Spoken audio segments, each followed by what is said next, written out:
Hello everyone, in this video let us talk about this question asked on the community about adding some kind of a time ban on task inside Apex.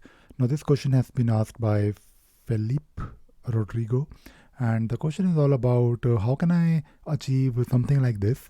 So basically this is one screenshot or couple of screenshots from advanced roadmaps.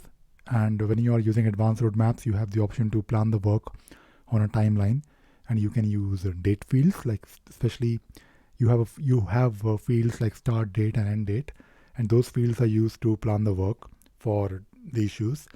Now, if you don't really have advanced roadmaps, because this question is related to the free version of Jira, you can still do few things.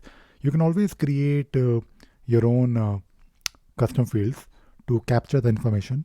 So, for example, if you're planning the work and you're talking about, let us say, issues or stories, and for some reason, if you want to make sure that you know or you want to know when this activity has to be started and when this activity is scheduled to be finished, you can use those date fields in your project or in your issue types. So just add those fields in your Jira instance and configure them to display for those issue types where you want those fields to be applicable. And by doing this, it won't behave exactly like the advanced roadmaps, because when you're using advanced roadmaps, it will do this work for you and it will show you the activities on your timeline. You can of course use the free version of, not a free version, but the lightweight plan that you have within Jira projects.